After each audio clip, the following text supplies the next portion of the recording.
या टी लगाना पड़ेगा या कोई ना कोई लेटर उसके साथ में जोड़ना पड़ेगा। लेकिन capital I is full, complete, अपने आप पे कंप्लीट है। अगर उसको तुमने सिंगल भी रखा तब भी चलेगा, और अगर साथ में रखते तब भी चलेगा। तो अपनी मैं को, छोटी मैं को मिलाने के लिए बड़े जो अहम ब्रह्मास्मि कैपिटल आई, उसका सहारा लेना पड़ता है, जिसको भगवान कृष्ण ने बोला माम एकम शरणम व्रज हम त्वाम सर्वे पापेभ्याम मुक्ताम भी। तो लोगों ने इसका मतलब ये भी निकाला कि भगवान कृष्ण कह रहे हैं कि एक मेरी शरण लो, मैं तुम्हें सभी पापों से मुक्त करूंगा। पर हमारे बड़े दादा भगवान ने इसका बहुत गहरा मीनिंग निकाला है। मतलब कोई भी बड़ा व्यक्ति किसी को भी झुकाना नहीं चाहता कि कोई मेरे आगे झुके। क्यों झुके? उसकी अपनी अस्मिता है, उसकी अपनी डिग्निटी है, और यदि वो अपने अहंकार में है तो जब तक वो अपने अहंकार को मिटाएगा नहीं तब तक उसे खुशी नहीं मिलेगी। तो वो कृष्ण भगवान ने कभी भी अर्जुन को ही नहीं बोला तू मेरे आगे झुक। उन्होंने बोला कि माम एकम, तुम मुझ आत्मा, यानी जो तेरी अपनी आत्मा है, तू उसकी शरण ले। तो वो जो तुम्हारी अपनी कैपिटल मैं है, वो तुमको सर्व पापों से छुड़ाएगी। क्योंकि पाप होता है दो में, एक में कोई पाप नहीं। द्वैत सब पापों का मूल कारण है। तो इस वजह से द्वैत में ही सब पाप होते हैं। आप एक अकेले न क्रोध करेंगे अपने से, न लोभ करेंगे, न मोह करेंगे, लेकिन अंदर ही दूसरे का ख्याल आ गया तो सब आ गया। तो इसीलिए यदि अपनी छोटी मैं से छूटना चाहते हैं तो संत आइंस्टीन की बात को याद रखना। एक है आपके संत, ये आपके वैज्ञानिक आइंस्टीन, हम उनकी बात नहीं करें, संत एगस्टीन की बात करें। संत एगस्टीन जो थे वो समुद्र के किनारे पर टहल रहे थे, और दर्शन शास्त्र के वो बहुत अच्छे ज्ञाता भी थे, लेकिन सेल्फ रियलाइजेशन के बहुत करीब आकर रुक गए थे। बार बार अपने से पूछते थे हुए माए, मेरी बुद्धि में भगवान क्यों नहीं आता, मैं क्यों नहीं पहचान पा रहा, मैं उसे क्यों नहीं समझ पा रहा। बहुत उसका मन चलता था। एक दिन उसने सोचा मैं अपने को जाके सुसाइड करता हूँ। ज्ञानी भी जब अपने चरम में पहुंच जाते हैं और कुछ उपलब्धि नहीं होती है तो डिप्रेस हो जाते हैं। अज्ञानी तो है ही डिप्रेस, और बीच की अवस्था वाला जिज्ञासु कभी डिप्रेस है, कभी सप्रेस है, कभी खुश है, कभी ना खुश है, कभी अपने को दबा हुआ महसूस करता है, कभी अपने को बिल्कुल फुल स्पॉन्ज एकदम जमीन से भी ऊपर महसूस करता है। वो जिज्ञासु की अवस्थाएं, कभी कैसा कभी कैसा। पर जो एक सा हो जाता है तत्व, तो फिर वो एक से अपने स्वभाव में रहता है, एक से अपने नेचर में रहता है, एक से अपने रहता है। तो उसे ख्याल आया कि इससे तो मैं अपनी जिंदगी को खत्म कर दूँ, ज्यादा अच्छा है। समुद्र के किनारे गया, समुद्र से बातें कर रहा था। इतनी देर में उसने देखा एक छोटा बच्चा बड़ी जोर से रो रहा है। सोचा शायद इसको कुछ चाहिए या कोई चीज की इसको जरूरत है, मम्मी भी चढ़ गई है। उसने जब पूछा कि तुम्हारी क्या जरूरत है, बोला मेरी कोई जरूरत नहीं है, ये प्याली है मेरे पास में छोटी सी, और मैं इसमें समुद्र को भरना चाहता हूँ, पर समुद्र मेरी प्याली में आता ही नहीं है। तो एकदम से जो सेंट एगस्टीन थे, उनका दिमाग ठनका। बोला इस बच्चे में और मेरे में क्या फर्क है? कोई फर्क नहीं। ये प्याली में समुद्र भरना चाहता है, मैं बुद्धि में भगवान को भरना चाहता हूँ। फिर एकदम से उसको समझ में तो बात आ गई अपनी कि मैं कहाँ गलत हूँ। फिर भी समुद्र के किनारे अभी टहल ही रहा था कि बच्चे के जोर से हंसने की आवाज आई। पलट करके देखा तो बच्चे के हाथ में प्याली नहीं थी। वो जोर से ताली बजा बजा करके, इतनी जोर से ठहाके मार करके हंसे। फिर उसके पास वो गया सेंट एगस्टाइन। बोला क्या बात है, क्यों हंस रहे हो? बोला वो देखो समुद्र जो था ना, मेरी प्याली में भर गया। कैसे भर गया? कि उसके हाथ से प्याली छूट कर समुद्र से जाके मिल गई, समुद्र में तैरने लगी। तो जब समुद्र में तैरने लगी तो बच्चे को लगा कि अब तो पूरा समुद्र ही उसका है। तो जैसे प्याली समुद्र में गई तो वो समुद्र से मिलकर एक हो गई। तो ऐसे ही पानी में मिली जैसे नमक डिली, हम राम में स्थित हो जाए। अपने अस्तित्व के आगे जरूर हमें किसी बड़े अस्तित्व को स्वीकार करना पड़ेगा। जब तक हम उस बड़े अस्तित्व को स्वीकार नहीं करेंगे, गुरु को एक्सेप्ट नहीं करेंगे कि मेरे सिर पर गुरु है, हर मिनट हर पल, किसी भी काम के शामिल करने में, किसी भी काम की शुरुआत करने में, किसी भी विचार की स्टार्टिंग में, किसी भी विचार के मध्य में, किसी भी डिप्रेशन के मध्य में, किसी भी खुशी के मध्य में, जब तक उसको शामिल नहीं करेंगे तब तक छोटी मैं नहीं जाएगी। तो बड़ी मैं के सामने जब हम आते हैं गुरु के आगे, उसमें अपने को विलीन कर देते हैं कि तू ही तू, तू ही तू, तू ही तू, तब ये छोटी मैं विलीन होनी शुरू होती है।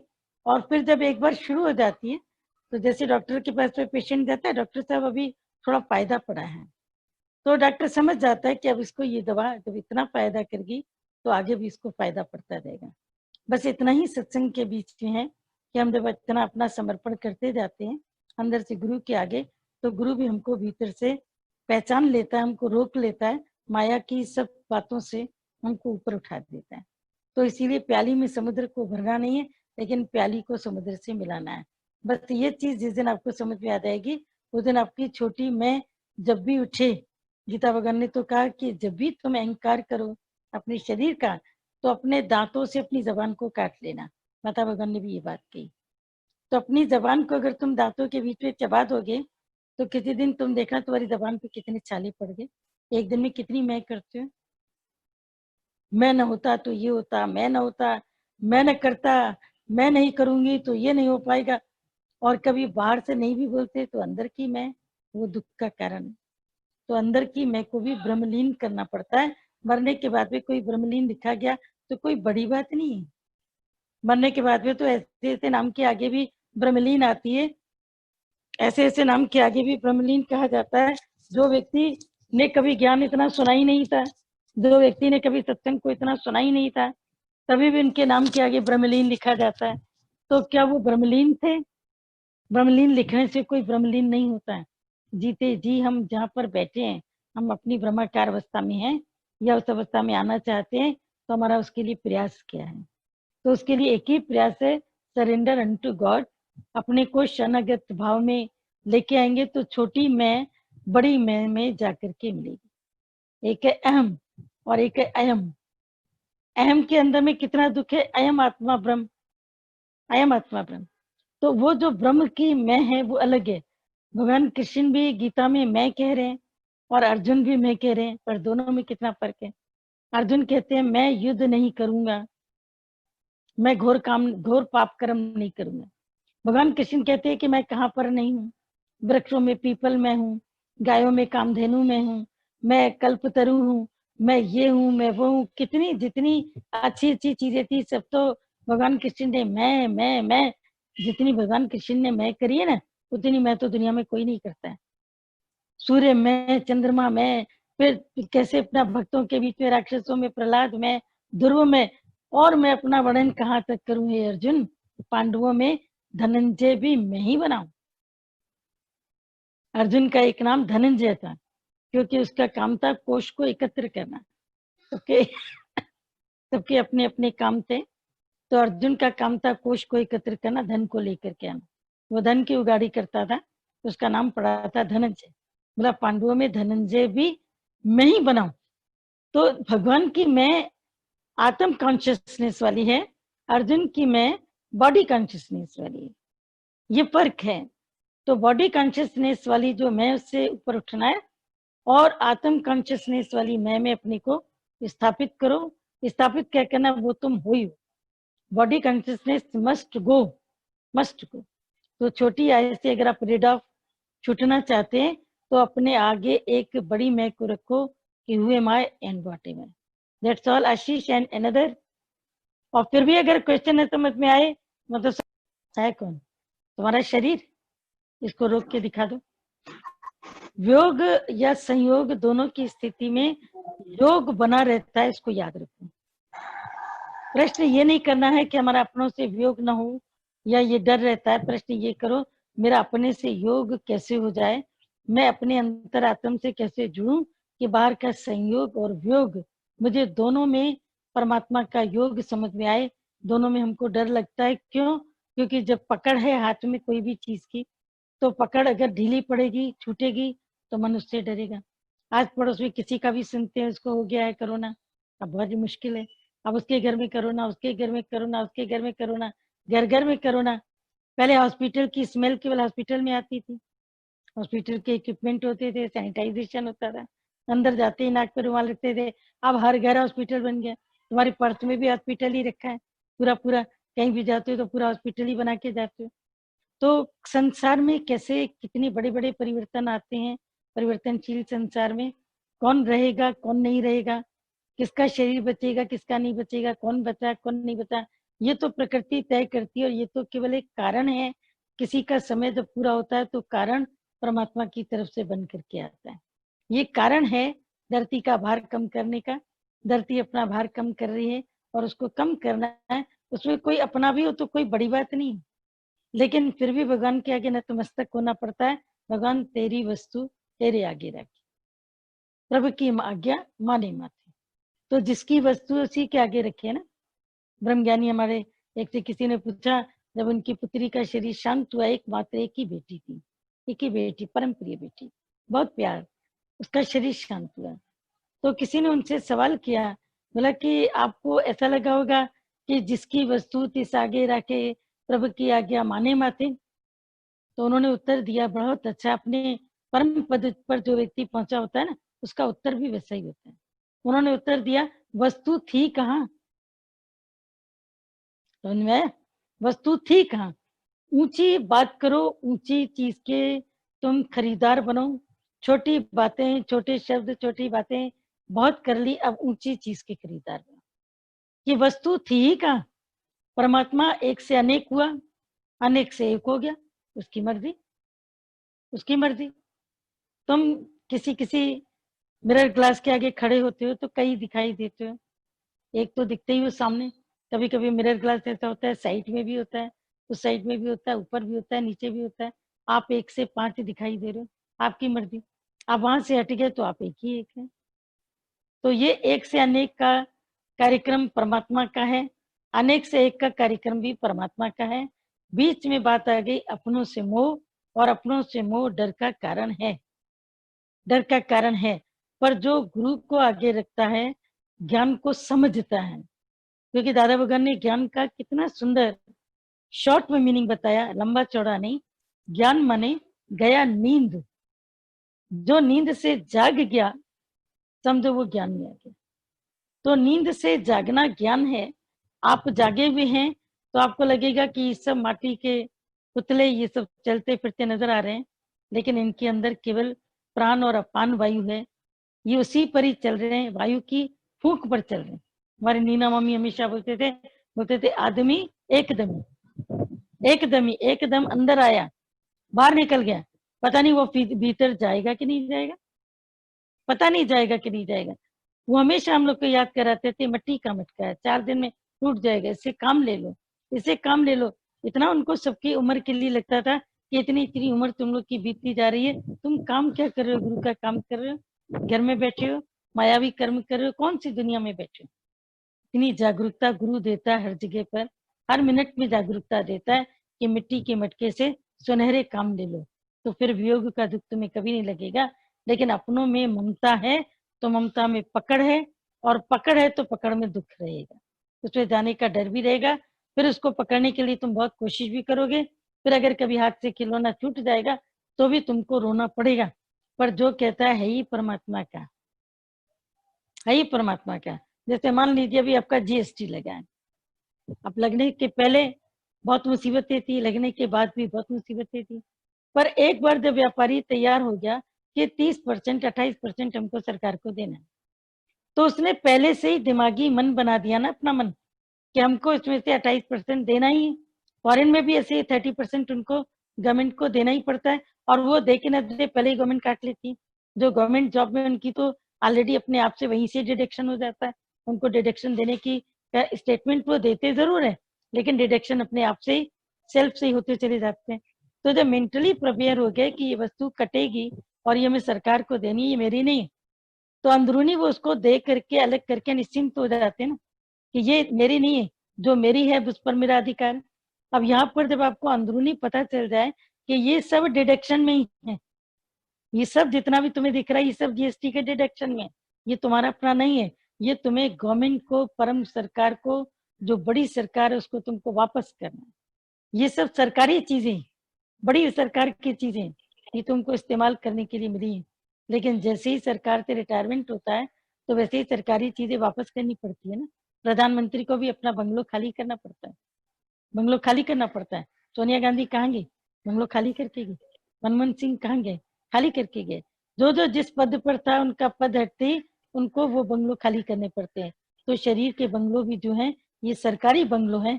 जब परमात्मा चाहता है जब भावे लय खस, वो तो बस गोपाल के जब भावे लय। वैद्य कहे दारू बड़ा, वैद्य कहे मैं बड़ा, दारू मेरे बस, पर वो तो बस गोपाल के जब भावे लय खस। वैद्य कहता है कि मैं बड़ा हूँ, चिंता नहीं करिए, मैं ठीक कर दूंगा, तुमको कोई बीमारी है ही नहीं, देखिए अभी मैं कैसे ठीक करता हूँ। तो वैद्य कहता है कि हाँ बड़ा, दारू यानी दवा मेरे बस, मैं कर सकता हूँ, पर वो तो बस गोपाल के। शरीर तो सरकारी डिपार्टमेंट है, सरकार के अधीन है, ये कब बड़ी सरकार उसको ले जाएगी इसका पता नहीं। वो तो बस गोपाल के जब भावे लेखस, जब उसकी मर्जी होगी वो तो खींच करके लेके जाएगा। तो इसीलिए उसके ऊपर पूरी तरीके से अपने को छोड़ दो, अपने को एकदम से कंप्लीटली लूज, बिल्कुल अपने को इतना जो टाइट रखते हो ना। मेरी चीज अगर किसी को खांसी भी हो जाए, कल भी किसी ने एक सॉन्ग की एक लाइन भेजी थी, पूरी तो नहीं थी, बस इतना ही समझ में आया कि अब तो जब भी किसी को खांसी आती है तो लगता है कि कहीं ये वो तो नहीं, जरा सी खांसी आती है तो लगता है कहीं ये वो तो नहीं, खांसी आती है तो कहीं कोरोना तो नहीं, अरे कोरोना तो नहीं, अरे खांसी आ गई कर। खांसी जुकाम कितने स्टेटमेंट सब तुम लोग के पास आ रहे हैं, ये सब इंटरनेशनल गेम है। हाँ कोरोना 100 में 4 को हो रहा है, 100 में ऐसा नहीं कि 100 के 100 ही टेस्ट कराएं तो 100 में 100 को ही हो रहा है।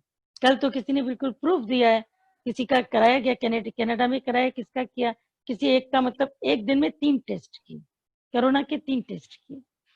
तो डॉक्टर्स ने उसका रिजल्ट क्या पाया, रिजल्ट ये पाया डॉक्टर्स ने कि किसी का सुबह ठीक आ रहा है, दिन में नहीं ठीक है, शाम को ठीक है, यानी एक ही व्यक्ति का कोरोना टेस्ट एक दिन में पॉजिटिव भी है निगेटिव भी, एक ही दिन में।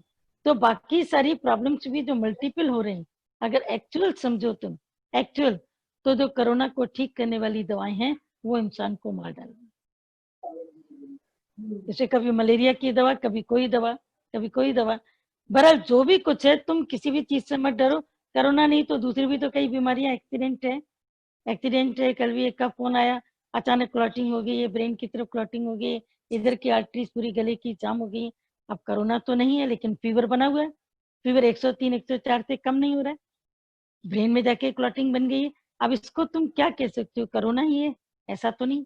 तो कि हर चीज के लिए तैयार रखो, भगवान की चीज को अपना नहीं बनाओ, अमानत में खयानत नहीं करो, सब परमात्मा का, परमात्मा का समझेंगे तो अंदर से डर नहीं लगेगा, तकलीफ नहीं होगी। अभी किसी और का भी लिखा हुआ आ रहा था चैट में, ये मैं ही हूँ, मैं ही तुम हूँ, तुम ही मैं हूँ। हो सकता है ये अपने ज्ञान की पॉइंट कही हो, अपनी स्थिति ने कही हो। तो ये स्पेक्ट है कि मैं तुम बन जाऊं और तुम मैं बन जाऊं, एकत्व की स्थिति। और जो आपने पॉइंट कही है द अदर इज हेल, ये बिल्कुल सही बात है कि दूसरा शब्द ही नरक का द्वार है। नरक माने दुख, पीड़ा, तकलीफ। नरक माने असुविधा नहीं, कभी कभी असुविधाओं में मन एडजस्ट कर जाता है, एसी नहीं तो कूलर से ही, कूलर नहीं तो पंखा से ही कर जाता है असुविधाओं में। स्वर्ग माने सुख नहीं, स्वर्ग माने जहां से हमको शांति मिल रही है, जहां पर मन हमारा अटक रहा है, स्वर्ग वो है। और नरक जहां पर मन अटक नहीं रहा, जहां पर मन में पीड़ा उठ रही है, दूसरे का भाव आ रहा है, दूसरे से में जलन, द्वेष, द्वैत, ये जो 6 कड़े की जंजीर है दारा जी ने जो बताई, इसमें द्वैत की जो कड़ा है बीच में आता है, संकल्प के बाद में नेक्स्ट कड़ा ही द्वैत का आता है, संकल्प, इच्छा, फिर तीसरे नंबर पर आता है द्वैत। द्वैत, द्वेष, अहंकार, ये सारी जो 6 कड़े की जंजीर है, इसमें द्वैत की वजह से ही सब कुछ है। तभी दारा जी ने कहा कि 6 कड़े में अगर एक भी कड़ी तुम्हारी खुल गई तो पूरी कड़ी तुम्हारी खुल जाएगी। जंजीर से तुम्हारा हाथ किसी ने बांधा है, अगर उसमें से तुमने एक कड़ी को तोड़ दिया तो पूरी जंजीर खुल गई, आप आजाद हो गए। भाई ठीक इसी प्रकार से जब एक कड़ी खुल जाती है तो आप पूरी तरीके से आजाद होते हैं। तो द्वैत एक बहुत ही इम्पोर्टेंट कड़ी है जो निकालते निकालते निकालते निकालते फिर आ जाती है, फिर मैं की भाषा आ जाती है, फिर मैं की जो भाषा है या ज्ञान की भाषा आती है। तो उसके लिए निरंतर अभ्यास, निरंतर जो हम सुनते रहते हैं, अभ्यास करते रहते हैं कभी कभी मन ज्ञान के सुनने से भी जैसे उब जाता है, कभी कभी ऐसा भी हो सकता है, कोई बड़ी बात नहीं। क्योंकि जिसकी रुचि होती है वो तो नहीं उबेगा, इंटरेस्ट में रेस्ट नहीं होता है। क्योंकि नोट गिनते समय व्यापारी कभी उबता नहीं। अगर रात के 2 भी बज जाए और उसका कोई आ गया आसामी 5 लाख का, तो वो नोट गिनते समय उसको नींद नहीं आएगी, जबकि नहीं आएगी, उल्टा चाय कॉफी बना करके और भी बैठ जाएगा और नोटों की गिनती करेगा। क्योंकि जहाँ इंटरेस्ट होता है वहां पर बोरियत नहीं होती। पर कभी कभी हो सकता है कि बोरियत भी आ जाए, हो सकता है, कोई बड़ी बात नहीं है। लेकिन फिर भी मन जब तक पूरी तरह अपने एकत्व में स्थित नहीं होता, तब तक ज्ञान के नशे में रहना और ज्ञान की बातों को सुनना। और फिर जब एक बार ज्ञान का नशा चढ़ जाता है तो उसके बाद वो कहाँ जाएगा? माया में, माया में जाएगा। हमारे बड़े दादा भगवान ने सेल्फ रियलाइजेशन हुआ उनको, वो कहाँ गए? गीता भगवान ने सेल्फ रियलाइजेशन के पश्चात क्या किया? हमारे श्याम दादा इस समय क्या कर रहे हैं? मीरा भगवान क्या कर रहे हैं? सभी शहरों के अंदर जो गुरुजन है क्या कर रहे हैं? दो दो भी सत्संग कर रहे हैं। जो अपने तत्व बोध को प्राप्त कर चुके हैं वो घर बैठ गए, वो अपने किचन में बैठे हैं, वो अपनी घर गृहस्थी के कचड़े में बैठे हैं, वो दुकानदारी में केवल अपना जीवन व्यतीत कर रहे हैं। नहीं, वो इन सब कामों को ऊपरी तौर से करते हुए बड़े काम की तरफ अपने जीवन को ले जाते हैं। तो जब तक दूसरे की रेखाओं में और दूसरे की सीमाओं में बंद है, तब तक अन्य देख करके दूसरे का मतलब परमात्मा देखकर उनके सुख दुख में काम आना, ये कितना मुश्किल काम लगता है। तो जिस दिन आप अपने भीतर में ये काम करोगे तो आप अपने दूसरे के भाव से ऊपर उठोगे। और जब तक दूसरा है तब तक दुख है। और द्वैत की भाषा तो बिल्ली और कुत्ते को भी पता है, बिल्ली और कुत्ते को भी पता है। एक राजा थे, उन्हें ब्रह्म ज्ञानी गुरु की आवश्यकता थी और उनको पता भी था कि ब्रह्म ज्ञान क्या होता है, ब्रह्म ज्ञान की जानकारी भी थी। उन्होंने सभा का आयोजन किया, कई विद्वान आए, अपना अपना पांडित्य लेकर आए, शास्त्र विज्ञ थे, बहुत शास्त्र पढ़े थे, शास्त्रों के ऊपर अपना वाद विवाद कर रहे थे, संवाद कर रहे थे, शास्त्रार्थ कर रहे थे। पर राजा किसी भी विद्वान से खुश नहीं, और अगर खुश हो जाता तो अगले व्यक्ति के लिए तो चांदी चांदी थी, राज दरबारी बन गया, राज पुरोहित बन गया। उस गद्दी पर अगर कोई आ गया तो उसके तो अगेंस्ट कोई जा ही नहीं सकता। फिर तो धन की, दौलत की, नौकर चाकर की उसके लिए कोई कमी नहीं। पर राजा किसी से भी प्रसन्न नहीं था। एक व्यक्ति था जो बहुत बड़ा पंडित कहा जाता था अपने समय में, शास्त्रवेता। उसने कहा कि मैं जाता हूँ, मैं जाके राजा से बात करता हूँ। तो जिस वक्त वो राज दरबार में आया, तो राज दरबार में आने के बाद में उसने सारी बात राजा से करी कि राजा, मैं ब्रह्म है, तू ब्रह्म है, ये भी ब्रह्म है, इस संसार परमात्मा ने बनाया, परमात्मा ने जगत बनाया, जगत में दुख है, पीड़ा है, बहुत सारी बातें करी। फिर आपको भी चाहिए कि आप मूर्ति पूजा करो, आपका काम है यज्ञ कराना, आपका धर्म है बनता है कि साधु संतों को दान देना, आपका धर्म बनता है मंदिरों जितने भी क्षीण हो गए उन सबका पुनर्निर्माण कराना, बहुत सारे ऐसी ऐसी बातें बताता है। राजा ने उसकी बातें ध्यान से सुनी। सुनने के बाद में उसको बोला कि ये जो तुम इतनी देर से मैं दो की भाषा बता रहे हो, ये तो हर एक जानता है।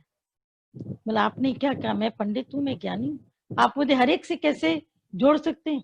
मेरी अस्मिता का आपको पता नहीं है, मेरे बारे में आपको पता नहीं, शायद आपने मेरे बारे में कभी कुछ सुना नहीं। बोला मैंने सब कुछ सुना, पर सुनने से ज्यादा मनुष्य को देखना और गुनना ही ज्यादा अच्छा होता है। मैं अब तुमको देख रहा हूँ कि तुम जो वाणी बोल रहे हो, जो तुम अपने मन की बात तुम यहाँ पर कह रहे हो, मैं उससे तुम्हें पहचान रहा हूँ कि तुम कहो। गुरु भी हमको हमारी वाणी से पहचानता है, हमारे शब्दों से पहचानता है हम कहाँ खड़े, कौन से लेवल पर खड़े। और ये भी जानता है कि शब्द बाहर के कि अंदर के, पहचान में आ जाते हैं। क्योंकि कब तक गधा शेर की खाल पहनकर ढेंचू ढेंचू करेगा तो पता तो लगी जाएगा। और आत्म स्थिति वाला न किसी से बात करे, न किसी को बताए, समय उसकी पहचान कराता है कि ये कितना अपनी परिस्थितियों में अडिग है, कितना सब बातों में स्थिर होकर के बैठा है, कितना शांत सरोवर में ये अपने गोते लगा रहा है। लेकिन वो पंडित इतना नाराज होता गया, बिल्कुल अपनी नाराजगी जाहिर करता रहा, क्योंकि अहंकारी व्यक्ति नाराजगी किसी बात क्या करेगा, उसके पास कोई काम ही नहीं है हर बात में नाराज रहना, क्योंकि उसने राज परमात्मा का देना है। आखिर राजा ने तुरंत एक काम किया, सामने से एक जा रहा था जमादार, जो स्वीपर था उनके राज दरबार की सफाई करता था, उसको बुलाया। वो आकर के बहुत दूर पे खड़ा हो गया, बहुत ज्यादा दूर। राजा ने उसको बुलाया, तुम इतनी दूर क्यों खड़े हो, आ जाओ ना, इधर मेरे बगल में आसन खाली पड़ा है, उधर आके बैठ जाओ। एकदम से वो तो घबरा गया, बोला आप कहाँ राजा, मैं कहाँ, ऐसा गंदा मैला ढोने वाला, मैं कैसे आपके बगल में बैठ सकता हूँ, नहीं मैं नहीं बैठ सकता, मैं आपके लायक नहीं हूँ, मैं आपके लायक नहीं। और इधर से जो पुरोहित बनने के ख्याल से आया था ज्ञानी, ये राजा की हरकत देख रहा है कि राजा कर क्या रहा है, जी मैड, वो पागल है क्या, वो कर कौन से काम रहा है। इतनी देर में सामने का बंदा जो कार्यकर्ता था, सेवादारी, वो चला गया।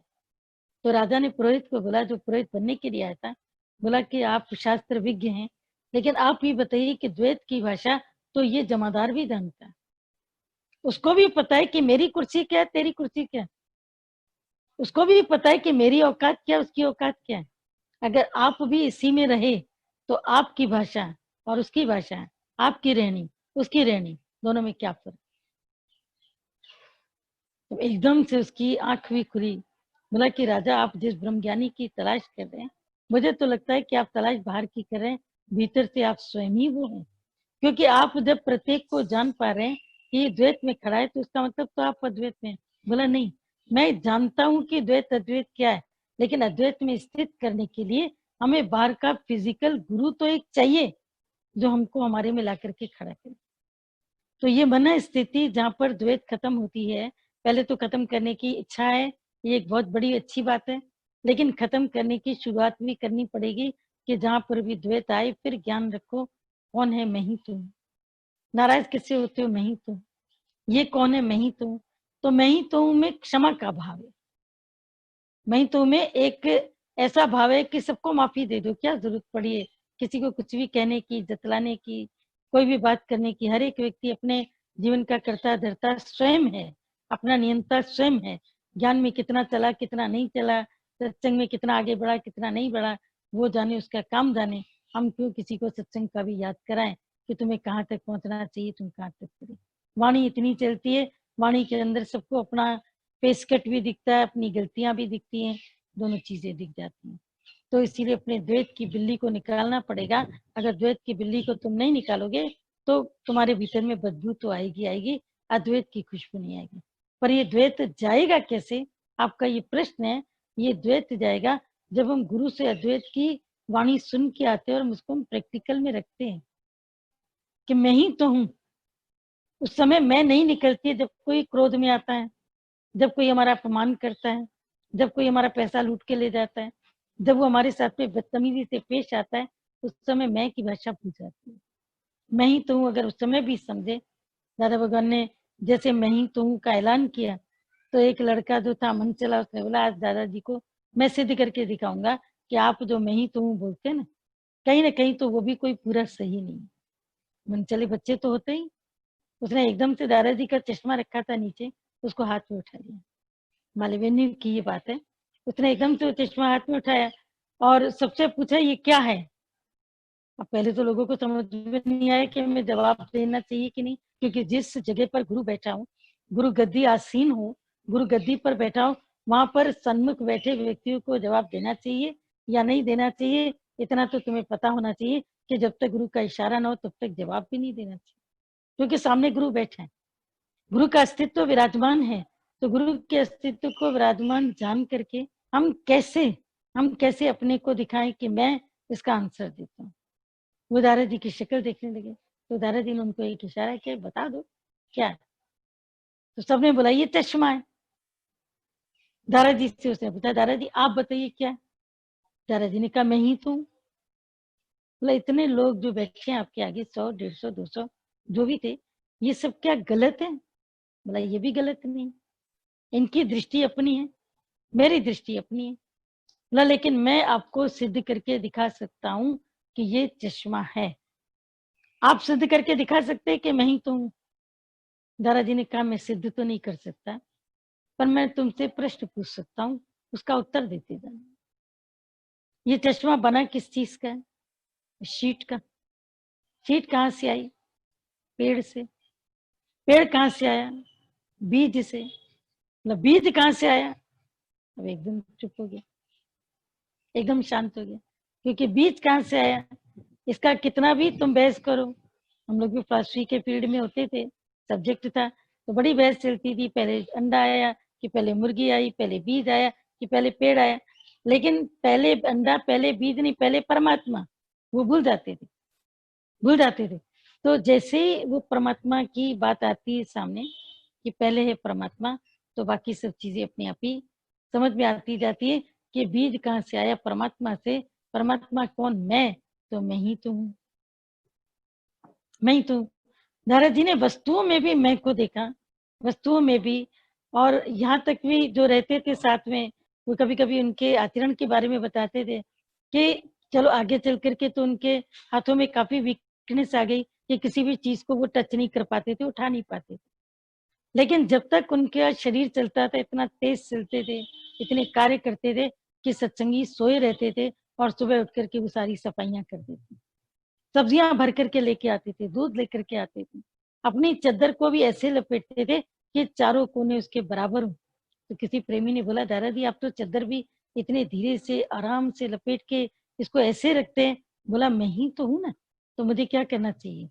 मुझे अपने आपके साथ में क्या ऐसे ही लपेट करके यूं ही रख देना चाहिए? उन्होंने प्रैक्टिकल उस काम को जैसे किया। आप प्रैक्टिकली उस काम को शुरू करो, जिस काम को शुरू करोगे उसका अंत तो होगा ना। प्लॉट लेकर के डाल दिया, ठीक है, तो इसका मतलब है कि मन में ये तो पता है कि प्लॉट लिया है तो कभी तो मकान बनेगा, आज नहीं तो 10 साल के बाद में बनेगा, तो सही ना, कभी न कभी तो बनेगा ना। तो कभी न कभी तो मकान बनेगा, ये पक्का पता रहता है कि कभी न कभी तो ऐसा होगा।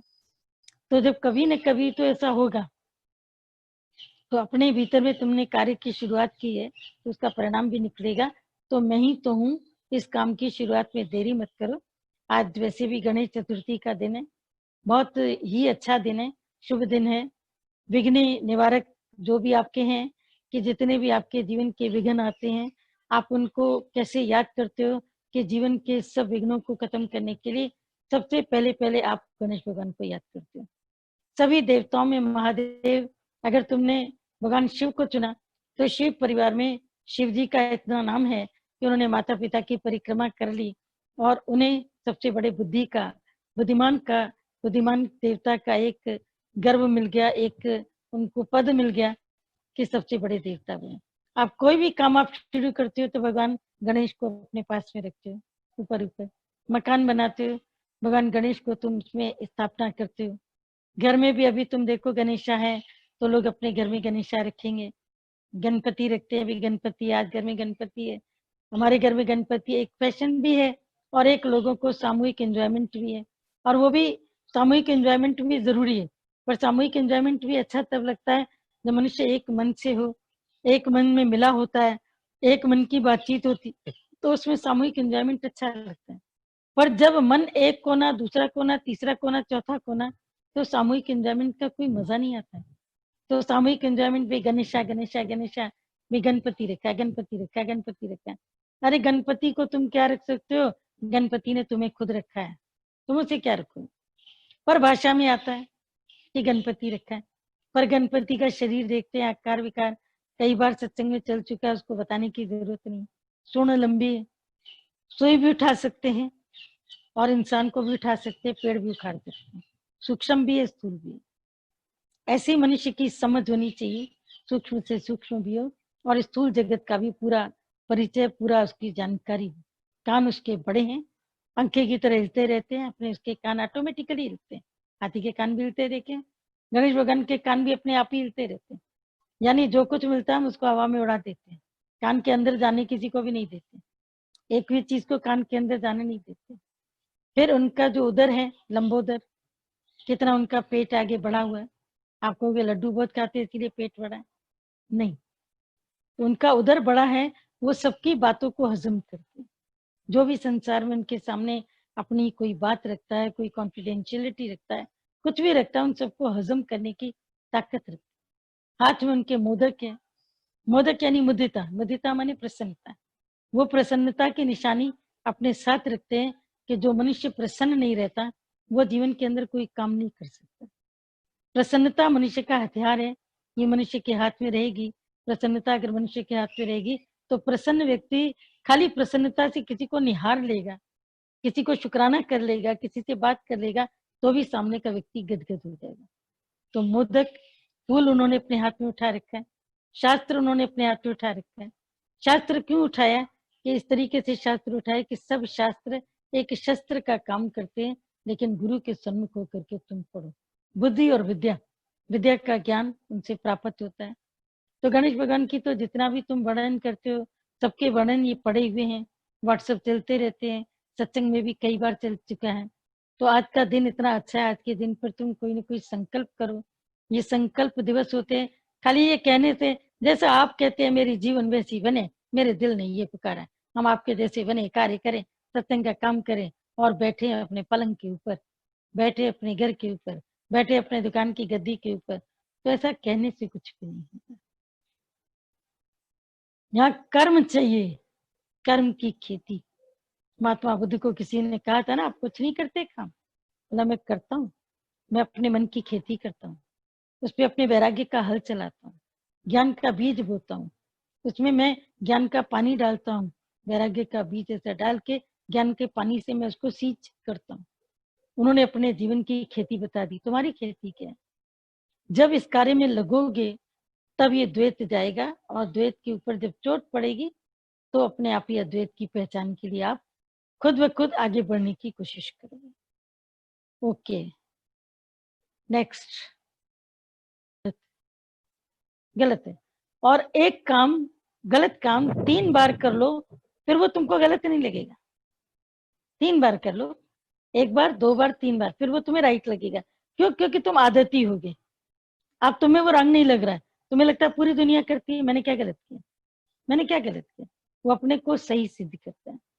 पर जिस कर्म के करने पर तुम्हारे दिल की धड़कन बढ़ती है, दिल में तुम्हारे को एक धक धक होती है, यहाँ पर धड़कन का मतलब है धक धक, दिल में एक धक धक होती है, मन घबराता है, समझ लेना कि तुम वो पाप कर्म करने जा रहे हो।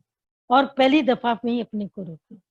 और पाप का मतलब है प प्लस आप, अपने आप से परे। तो जो अपने आप से परे हो जाता है, अपनी आत्मा से दूर है, अपनी आत्मा से दूर रहता है, जो अपनी आत्मा से दूर रह करके बैठेगा, उससे जीवन में कौन सा अच्छा काम होगा?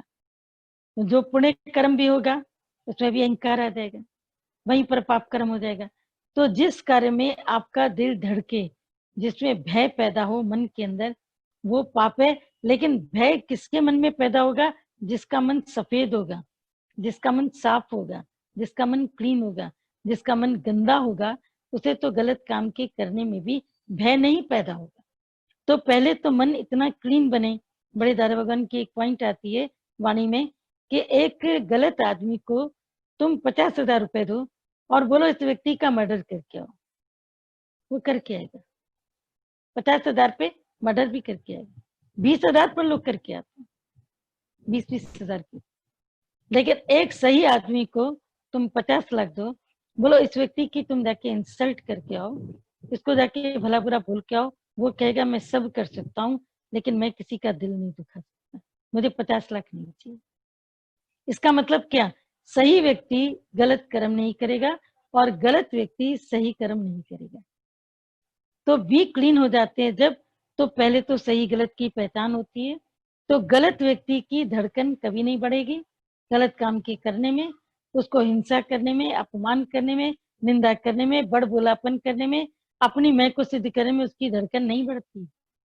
पर जो क्लीन है, अंदर से क्लियर है, उसकी धड़कन बढ़ जाएगी। अरे मेरे से ये गलती होगी, फिर मैंने गलती कर दी, फिर मुझे गुरु को बताना पड़ेगा, फिर मैंने ऐसा किया, उसकी दिल की धड़कन बढ़ जाएगी।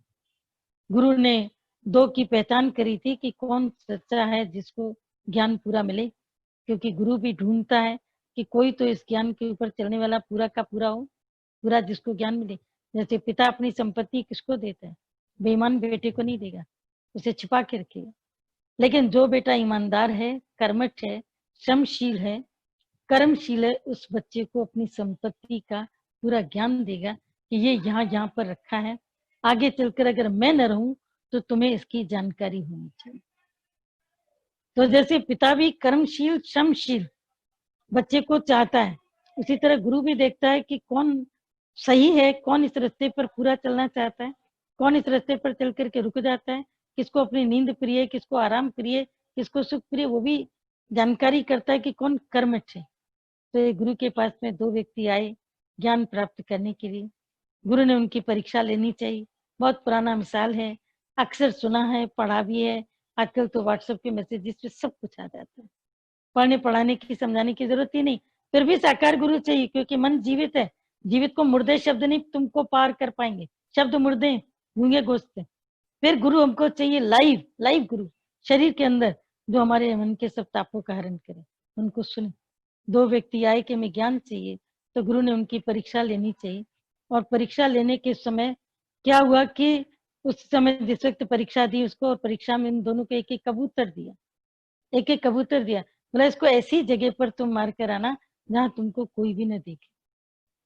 एक गया, आधे घंटे में कबूतर मार के आ गया। बोला गुरुजी मैं तो पहला नंबर आ गया। बोला बहुत अच्छा बेटा, लेकिन ये बताइए कि किस तरीके से तुमने अपने जीवन को ऐसे किया, कैसे तुमने अपने को आगे बढ़ाया, कैसे तुम उसको मार के आ गए, तुम्हें किसी ने भी नहीं देखा। बोला मुझे किसी ने भी नहीं देखा, किसी ने भी नहीं देखा। दूसरा व्यक्ति, सुबह हो गई, शाम हो गई, आया वापस, लेकिन कबूतर जिंदे का जिंदा उसके हाथ में। बोला बेटा तुम्हें कोई निर्जन स्थान नहीं मिला? बोला नहीं गुरुदेव, मुझे कोई निर्जन स्थान नहीं मिला, कोई भी नहीं मिला। क्यों? क्योंकि मैं जहां भी जा रहा था मुझे लग रहा था भगवान यहाँ भी देख रहा है। और कोई नहीं तो छिपकली खड़ी थी, मकड़ी खड़ी थी, कोई ना कोई तो देख ही रहा था। लेकिन मैं जैसे ही कबूतर को मारने लगा तो मुझे दिखाई दिया कि कबूतर की आंखें मुझे देख रही हैं और मेरी दो आंखें उसको देख रही। और आपने कहा था निर्जन स्थान जहां तुमको कोई न देखे, तो ऐसा मुझे कोई स्थान नहीं दिखाई दिया जहां पर भगवान की आंखें न हो। गुरु समझ गया कि ये अंदर से साफ है और ये ज्ञान का अधिकारी है।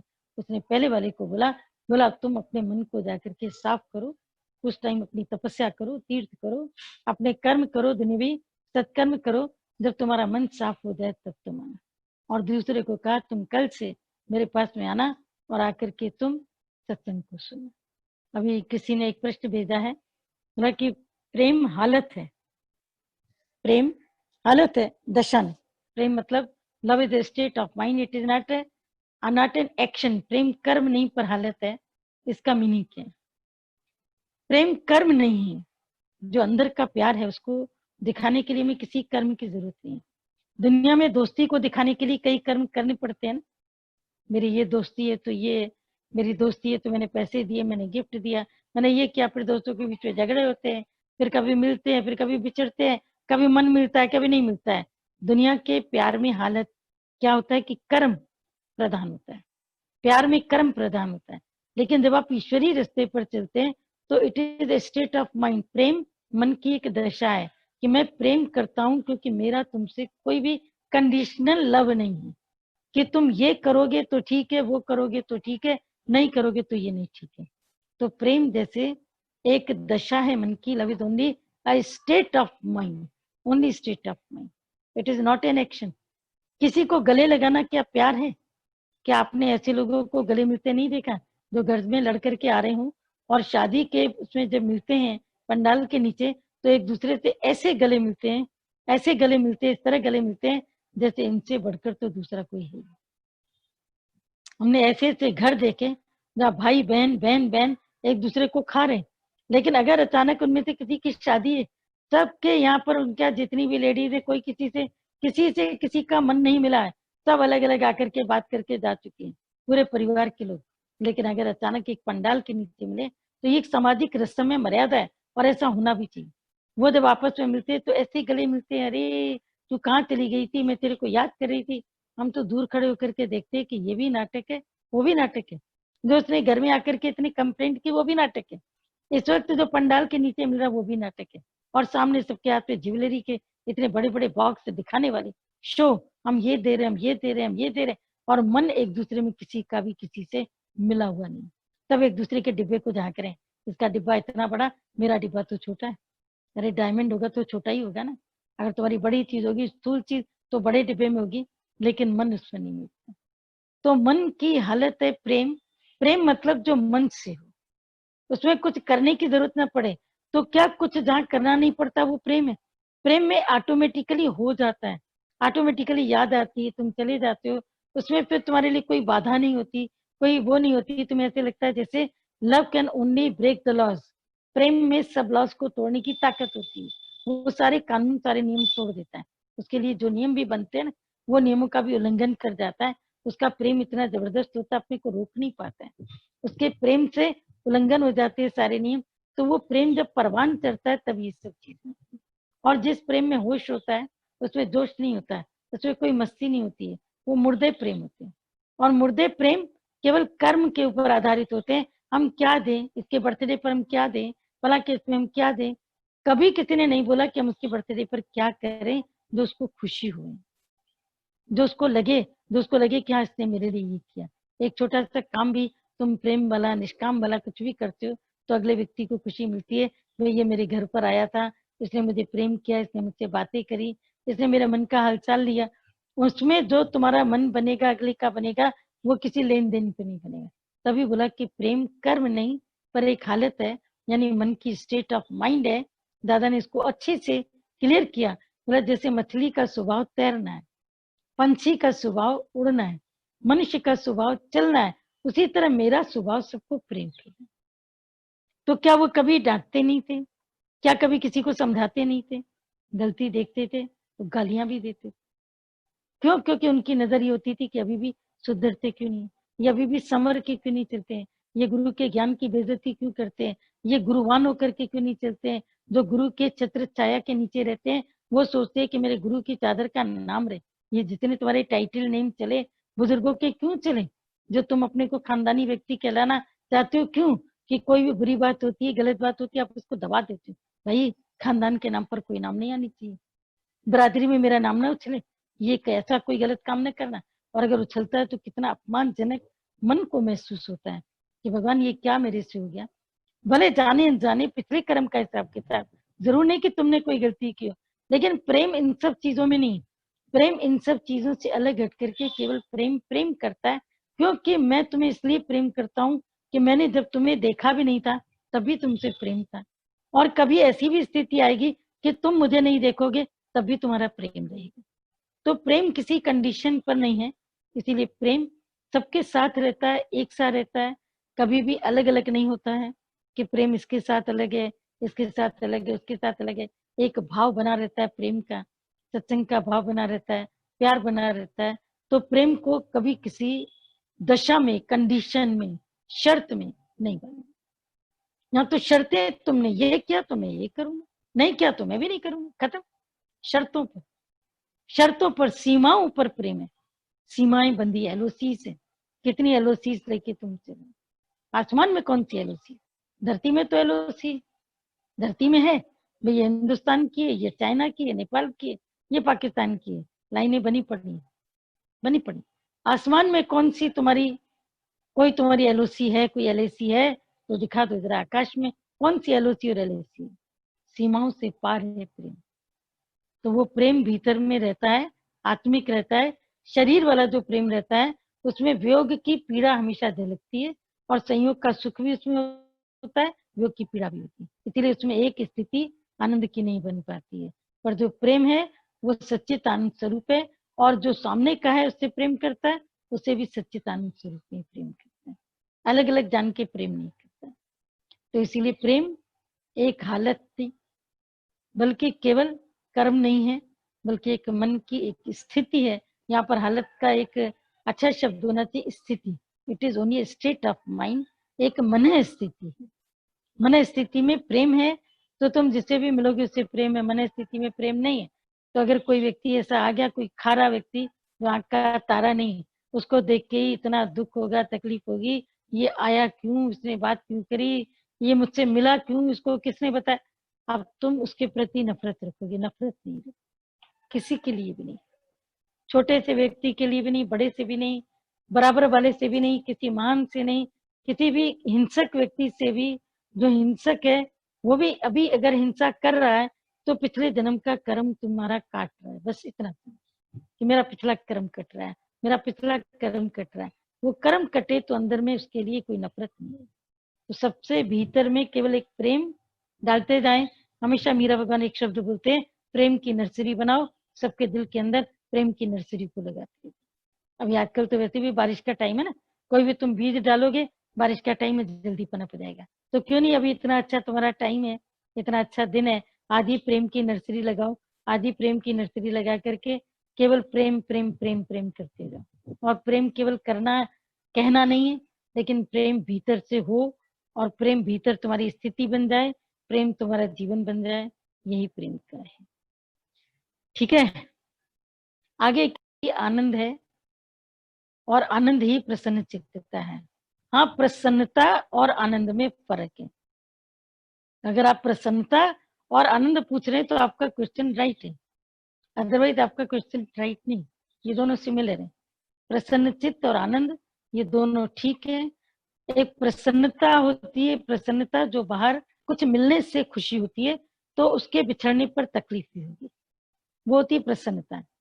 प्रसन्न चित्ता, मैंने अपने चित्त को ऐसा बना लिया है कि उसको अब कोई दुख लगता ही नहीं, कोई पीड़ा लगती ही नहीं है। एक ऐसा कवच गुरु से मैंने ले लिया है, जैसे बुलेट प्रूफ कवच ले लेते हैं, फायर प्रूफ जैकेट पहन लेते हैं, ऐसे ही थोड़े तुम्हारे दमकल विभाग के, फायर ब्रिगेड के कितने कर्मचारी होते हैं, वो जब अंदर जाते हैं फायर बुझाने के लिए पाइप लेकर के, तो आप हमें ये बताइए कि किस तरीके से वो अंदर जाते हैं। कवच पहन करके जाते हैं, बिना कवच का तो कोई व्यक्ति अंदर नहीं जाता। तो जिसने ये प्रसन्न चित्ता का कवच पहन लिया, वो किसी भी प्रकार के दुख के इन्विटेशन आने पर भी उसको एक्सेप्ट नहीं करता है। अपमान कोई करे, अपमान का इनविटेशन आया, लेकिन वो उसको एक्सेप्ट नहीं करता, नहीं करता है। तो जब ये एक्सेप्ट नहीं करता है तो इसका मतलब है कि वो आनंद में रहता है। बाकी प्रसन्नता और आनंद में जमीन आसमान का फर्क है, लेकिन प्रसन्न चित्तता और आनंद में कोई फर्क नहीं। प्रसन्न चित्त हृदय बनने में एक लंबा टाइम लग जाता है। चाहो तो तुम अभी बन सकते हो, अपने मन को साफ करके। मैं हमेशा खुश रहूंगा, मैंने कसम खाई है, मैं कभी किसी से नाराज नहीं हूँ। कसम खाओ, मैं कभी किसी से नाराज नहीं हूँगा, न प्रकृति से, न परमात्मा से, न किसी व्यक्ति से, न किसी संबंधी से। जरे जरे बात में कुड़कना, कोई न कोई कड़वा बोल देना, कुछ अपने अंदर में कलुषता को रख लेना, ये सब चीजें बताती है कि हमारा हृदय प्रसन्न चित्त नहीं। प्रसन्न चित्त रह करके कोई तुम्हारे सामने है, उसकी कभी मिस्टेक होती भी है, कौन मिस्टेक नहीं करता, बच्चे भी करते हैं, सुनने वाले, सत्संग सुनने वाले भी करते हैं, सत्संग करने वालों से भी होती है। टाइम टाइम पर उनको उनका आईना दिखा देना, फिर उनकी मर्जी, माने नहीं माने, चले नहीं चले, दैट्स ऑल डिपेंड्स ऑन उनको, वो फ्री। दादा जी की उस दिन हमें बात बहुत अच्छी लगी थी कि मेरा गुरु से प्रेम है, मैं गुरु को मानता हूँ। क्यों? क्योंकि गुरु ने मुझे अस्वीकार करने की पूरी आजादी दी है। यानी गुरु ने मुझे इतना छूट किया है, इतना मेरे को बंधन से रहित किया है। तुम मुझे मानो, तुम्हारी मर्जी, तुम मुझे नहीं मानो तो तुम्हारी मर्जी। तो जो गुरु मुझे बांध नहीं रहा है वही सच्चा गुरु है। क्यों? क्योंकि वो मेरे को कभी अकड़ करके ये नहीं कहता याद रखना मैंने तुम्हारे साथ मेहनत करी, याद रखना तुम मेरे पास आते थे, याद रखना तुम बचपन में ऐसे थे, याद रखना। वो याद नहीं कराता, वो उसको फ्री करता है, तेरी मर्जी, तू मेरे संग चल, नहीं चल, विपरीत चल, जैसे चल, तेरी मर्जी। लेकिन तेरी जो प्रोग्रेस है वो इसमें है, जो तेरी प्रोग्रेस है वो इसमें नहीं है। टाइम टाइम पर पिटफॉल दिखाता रहेगा। फिर भी मन चोरी करता है, बदमाशी करता है, झूठ बोलता है, गुरु से भी झूठ बोलता है, झूठ बोलता है। और गुरु से छल, गुरु से झूठ, गुरु से कपट, गुरु से चोरी, या तो हो अंधा या तो हो कोड़ी। ये समझ लेना, अगर गुरु से छल करते हो तुम, कपट करते हो, चोरी करते हो, चोरी करने का मतलब है अभी कुछ किया बाद में बता दिया, ये भी चोरी है। बाद में बताया तो क्यों बताया, उसी समय ऑन द स्पॉट क्यों नहीं बताते हो, ऑन द स्पॉट क्यों? क्योंकि मन चोर है, छिपना चाहता है, छिपाना चाहता है। तो कहीं ना कहीं उसका जो रिजल्ट है वो निकलता ही है। और फिर वो जो रिजल्ट निकलेगा तो वो सामने उसको झेलना पड़ता है, भुगतना पड़ता है।